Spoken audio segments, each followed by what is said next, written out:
Hello, welcome to my channel. My name is Chris. Today I just want to say thank you for 1,000 subscribers on YouTube. Yay! So I debated whether or not I should make this video, but I thought it would be a great opportunity to just talk about my channel, especially for those of you who are new to J-Rock Guitar Lab. So in this channel, I try to do covers and tutorials of popular songs, and especially if they're in animes, and also do covers that are older, especially the 90s visual rock stuff. And I'll do occasionally some songs that are not related to anime as well. I do like to check out new bands. So one of my favorite new bands is the band called Zigzag, which I believe the new Wand singers is also in this band as well. So pretty interesting. If you have any cool new band suggestions, please let me know in the comment section. So in this channel, I don't really focus on one particular band or style. You know, I like to play different kinds of music, whether it's rock, metal, jazz, funk, blues, reggae, country, you know, you name it, I'll do it. Especially because all these crazy Japanese bands, they like to mix different styles all the time, you know, which is one of the reasons why I like Japanese pop and rock so much, is because they like to mix these styles in a really cool way. That's why it makes it so hard to play some of their songs sometimes, because it requires a different understanding of all these different styles. So if you want to get an idea of what bands I've covered in the past, you could check out my 100 Guitar Solos Challenge. You know, I've covered solos by, you know, these old bands like the 90s bands like Luna Sea, EHX Japan, La Crema Christi, metal bands like Nocturnal, Bloodlust, and Deluhi. I've done the popular anime bands like Radio, Spy Air, Nico Touches the Walls. I'm up to solo 94 or 95, so I have like maybe 6 more left. So let me know in the comment section which other bands I should cover next. I tried to do at least one song per iconic band that has been very influential in the J-Rock guitar realm, you know. So let me know in the comment section if I missed a band.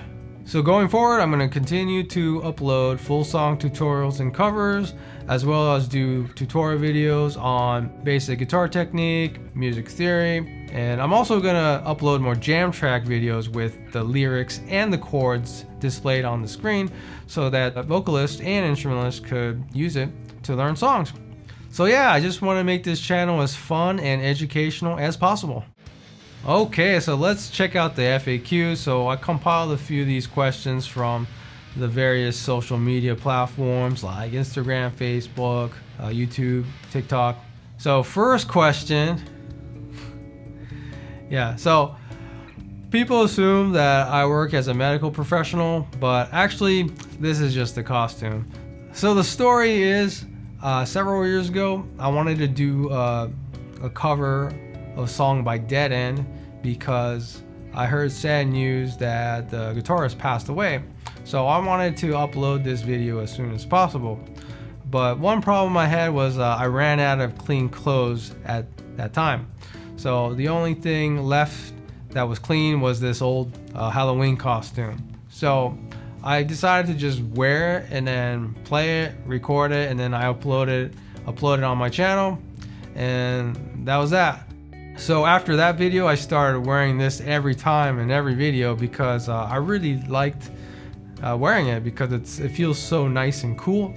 And I also felt like it was like a costume, almost like a uniform for me to put on for making videos on this channel. So yeah, I'm not a doctor, sorry. So question number 2. Yes, I speak Japanese normal conversational level. My reading, not so good, and my writing sucks. 本当は日本語の字幕を入れたいんですが、結構時間がかかるので、すごい大変なんですよ。だから今のところは日本語の字幕を入れないことにしてます。本当に申し訳ございません。So I also get a few comments in different languages, so no problem really, because I'll just use Google Translate, and hopefully I don't say anything disrespectful in their language. I get quite a few Spanish speakers, so that's pretty cool. I love Spanish, but sorry, no hablo español. Quiero estudiar español, pero no tengo tiempo. Okay, so question number 3. So let me show you what guitars I have. The first guitar I want to show you is the American Roadhouse Strat from Fender. So this is from the 90s. I've had this for over 20 years. I brought it everywhere, from gigs, recording sessions, to lessons. You know, I brought it everywhere. So it took quite a beating over the years. So it's not in really good condition. The frets are also worn out.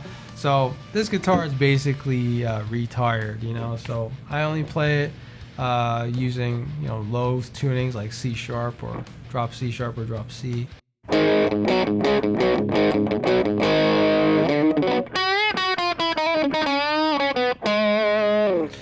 Yeah. Second guitar is a Steinberger. I also had this for a very long time. I used this sparingly, so it's not really beat up yet, and it's actually in pretty good condition considering its age. It's very small, it's very portable. You could take it on to planes, you could put it on the overhead compartment, no problem. So it's really nice. The intonation is not quite perfect, but it's okay, it works.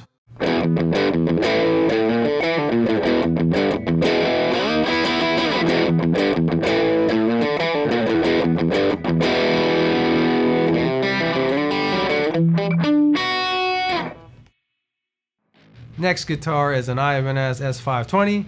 I had this for about 4 to 5 years.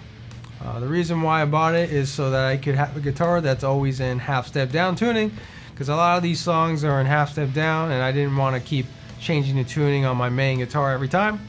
So yeah, it's a pretty cheap guitar. It looks okay, it's very nice and light, sounds pretty good for the price.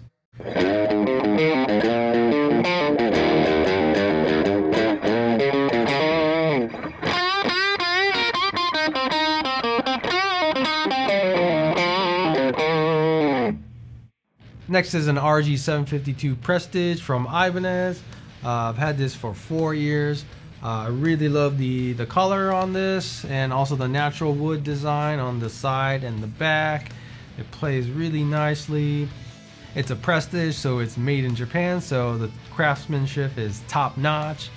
It looks like a metal sounding guitar, but it's actually not. It's like a more of a versatile type guitar where you could play almost any kind of music.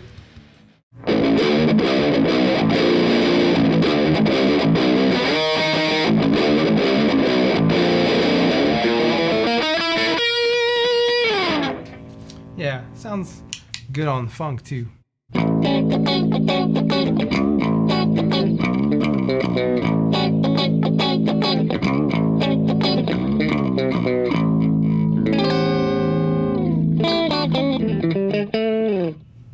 And the newest guitar I have is this Fender Telecaster Original 60s. It looks great and it sounds great. I am so happy with this instrument. I'm so grateful, and I feel like I don't deserve it. It was kind of like a replacement to the Fender Stratocaster that I showed you earlier. Well, it's more than just that. It has a different sound, of course. So I was on the waiting list for maybe a year or so I wasn't expecting to get this. But yeah, when I forgot about it, like I got an email from my dealer saying that it's ready if you still want it, and I was like, heck yeah!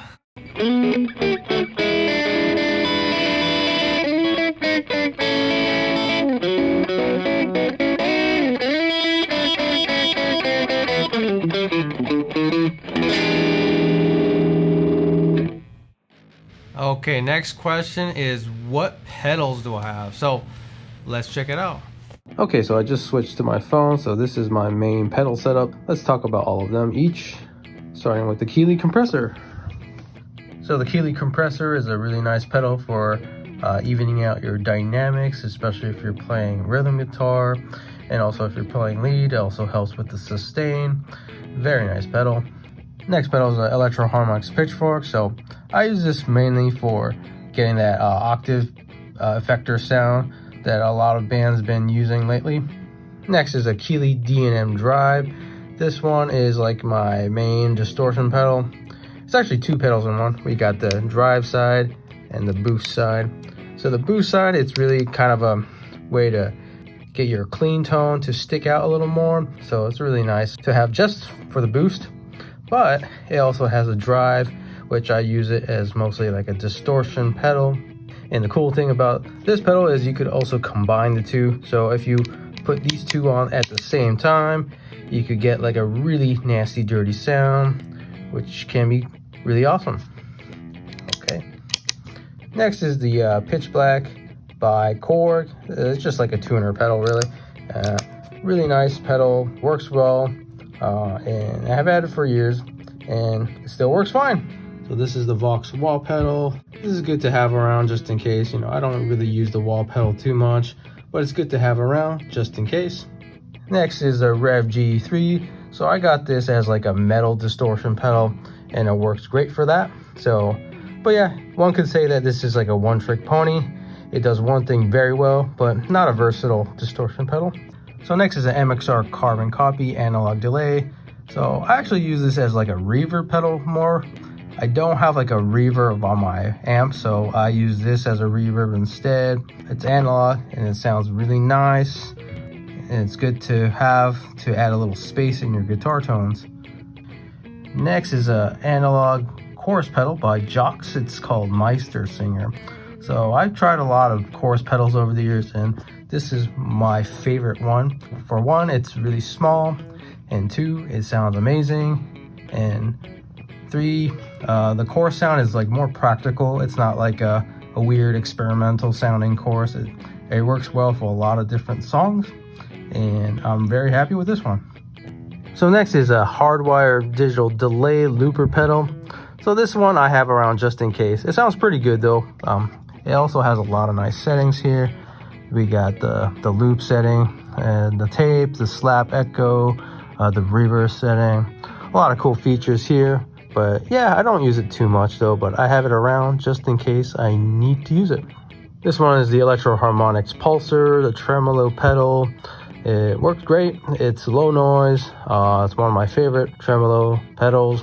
I don't use tremolo a lot these days for recording because I use tremolo in the box, but when you're playing or performing live and things like that, this is a great pedal. So next is an Electro Harmonix Qtron. I haven't really got a chance to play around with this too much, but it's like an envelope filter basically. I'm not sure I'll be able to use it as much. It's gonna be fun. Maybe sometime soon I'll be able to play around with it more.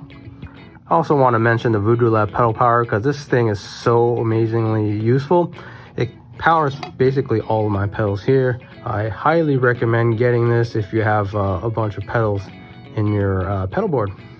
So yeah, that was my pedal setup right over here. So if you want to check them out, I'll put the affiliate links in the description box below. So last question, do I take requests?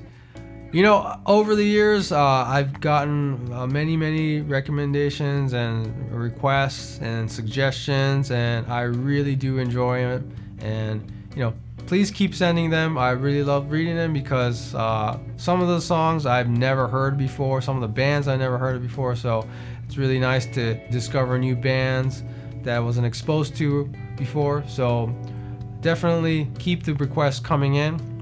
But unfortunately, I won't be able to fulfill all of them. But if you become a Patreon member, you're most likely guaranteed you'll have your request fulfilled.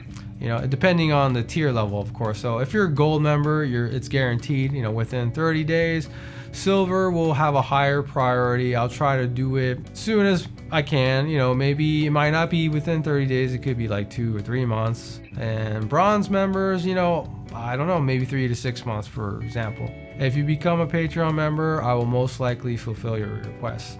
Okay, and it just depends on what tier level you are and the priority of that and how long you become a member and things like that. So yeah, if you're interested in joining my Patreon community, please check the link in the description box below. So that's it for now. Thank you so much for watching my video. Thank you to the 1,000 plus subscribers for supporting my channel, and also the Patreon community and my PayPal Venmo donors for supporting me and my channel. I hope to see you in the next video. Take care. Ja, mata ne.